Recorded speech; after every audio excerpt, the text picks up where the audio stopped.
આપણે અહીંયા ખેડૂત મહાપંચાયતમાં એકઠા થયા છીએ એ એક રીતે દુર્ભાગ્યની બાબત છે કે આઝાદીના 75 વર્ષ પછી પણ આપણે રોજ જાગીને આપણા હક માટે, આપણા અધિકાર માટે ક્યાંક ધરણા કરવા પડે, ક્યાંક રેલી કરવી પડે, ક્યાંક જનસભા કરવી પડે. આપણી માંગણી તો માન્ય રાખે નહીં, ઉપરથી આપણને માર મારે, એના ઉપરથી આપણા ઉપર FIR થઈ જાય, આપણી પરિસ્થિતિ બદલાય નહીં અને વળી પાછા નવા નવા વિષયો ઉપર આંદોલન કરવા પડે છે. એમ કહેવાયું છે કે આપણો દેશ ખેતી પ્રધાન દેશ છે, ગામડાઓનો બનેલો દેશ છે.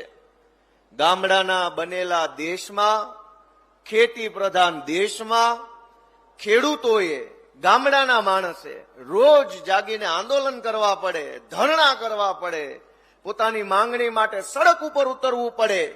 એનાથી મોટો દુઃખનો અને દુર્ભાગ્યનો વિષય હોય શું? દુનિયાની અંદર 150 જેટલા દેશ છે. દુનિયાના કોઈ દેશના ખેડૂતને કે પશુપાલકને ક્યારેય રસ્તા જામ નથી કરવા પડતા. ભારતમાં જ શું તકલીફ છે? આપણા દેશમાં, આપણા રાજ્યમાં શું તકલીફ છે કે છાસવારે આપણે આંદોલન કરવા પડે?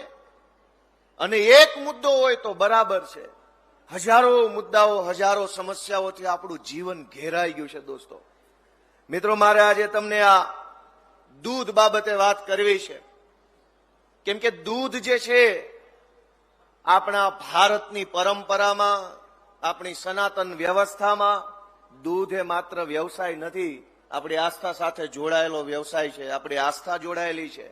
ભગવાન શ્રી કૃષ્ણ પણ ગાયો ચરાવવા જતા, એ દૂધ ઉત્પાદન થતું, એનું માખણ મથુરામાં વેચવા જતા. આપણી ધાર્મિક વ્યવસ્થાની અંદર પણ દૂધ અને ગાય અને પશુપાલનનું મહત્વ છે. દૂધનો વ્યવસાય એ પવિત્ર વ્યવસાય છે, પણ આ સફેદ દૂધના વ્યવસાયમાં ભાજપે કાળા કામ કરવાનો જે ધંધો ચાલુ કર્યો છે એને ભગવાને માફ ન કરવા જોઈએ. દોસ્તો, બધાયને ગરીબ માણસે ઉત્પાદન કરેલા દૂધમાંથી કમાઈ લેવું છે, બધાયને કરોડપતિ થઈ જવું છે. તમે વિચાર કરો કે આખા ગુજરાતના જેટલા જિલ્લા દૂધ ઉત્પાદક સંઘ છે, એ બનાસ હોય કે સાબર હોય કે સર્વોત્તમ હોય કે સાવજ હોય કે મધુર હોય, આખા ગુજરાતના દૂધ સંઘ આખરે તો અમૂલમાં દૂધ આપે છે, આ ફેડરેશનમાં દૂધ આપે છે. વિચાર કરજો દોસ્તો કે ફેડરેશન દ્વારા ગુજરાતના તમામ જિલ્લા સંઘોને એક સરખો ફેટનો ભાવ ચૂકવવામાં આવે છે. કેમ કે ફેડરેશન એક જિલ્લાને વધારે, એક જિલ્લાને ઓછો નહીં આપી શકે.